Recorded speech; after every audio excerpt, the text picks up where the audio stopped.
My name's Rigo Garcia. I was formerly incarcerated in a California state prison, and through the Marley's Mutts program is how I got into dog training and stuff.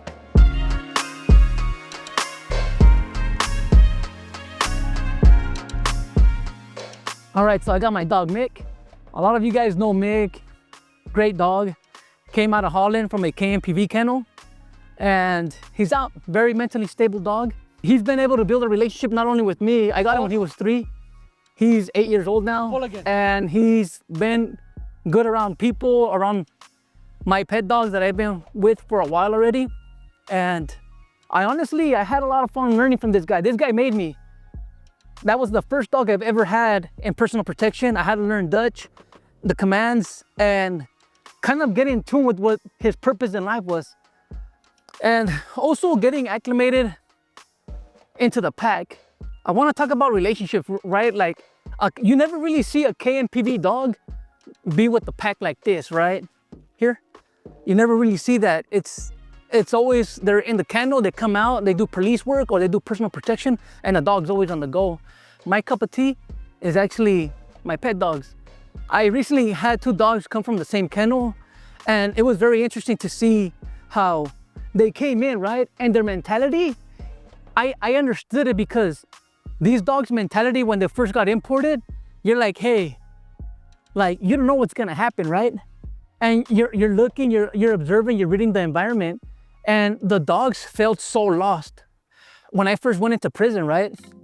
You don't know what's gonna happen. You know, you're sentenced and you go into prison and you're like, hey, you never know if you're gonna make it back out, you know? It's like, you might not, especially when you have a sentence for a long period of time.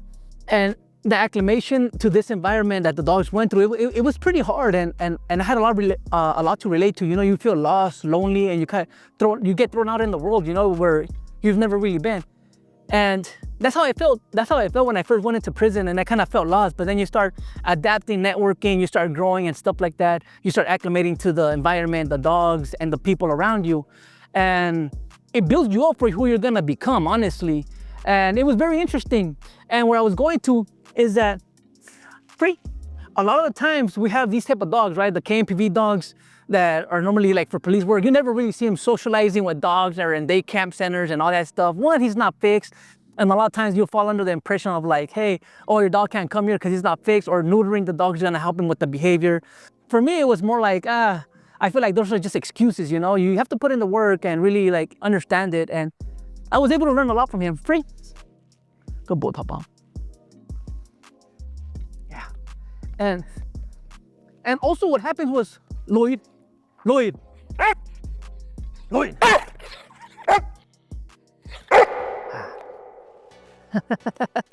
see, but it's my pack too. Like they understand them, and it took a while, but you don't really see it out there. You know, they're always in the back of the car. They're gonna come out, or they're unreliable around other people. So they're always looking for something a dog that's mentally stable. It took me a while to understand that.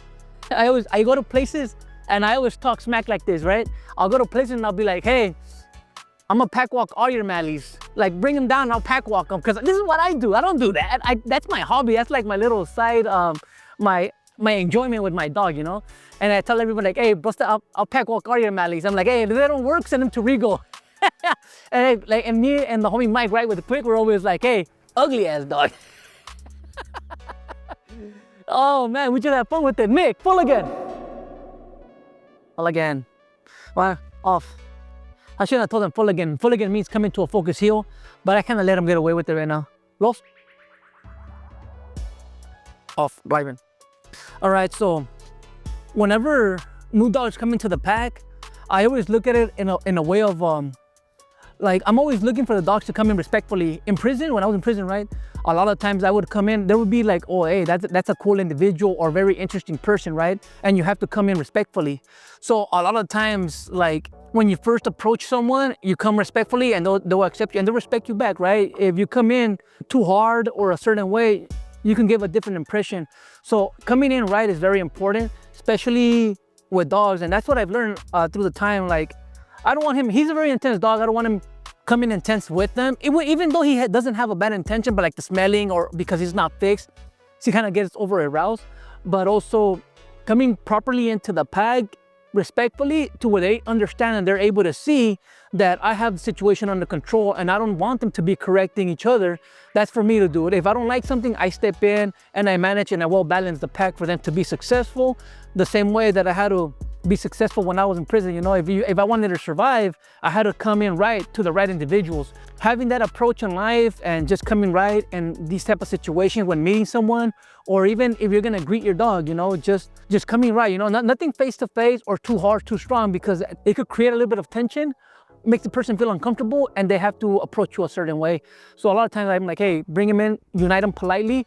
And over time, once you start getting to know the individual or the dog, then you can start allowing more things to kind of slide and kind of let them play out, because now you have a little bit of a relationship instead of just going straight to it, you know, and just kind of messing around. I remember someone when I was sitting in one of the tables, and he was a badass homie, and he was like, hey Rigo, if you're ever gonna sit down at this table, come right, don't come with none of that bullshit. Because I'm like, hey, these were some serious people, and a lot of times we have some serious dogs out there, like even like this, you know, like I see the entrance, like, hey Mick, like managing little things like that. Mick, hold, back, off, hey, shh, relax, young lady. So yeah, she's a little tense. I help her out, soften up, Emmy. And it's like, a lot of times I'll massage the dogs. I'm not petting. It's more like, hey, calm down. If I really need to enforce something, I can make him sit. Hey, I understand. Shh. Hey, And just kind of giving him a chance to kind of settle down. You see, that shake off is very important, bro. Those shake offs, it helps the dog kind of cool down and settle down from that tension. So a lot of times when you're like tense and scared, or you're gonna, like, a lot of times we're gonna go and black and blue somebody in the cell, right?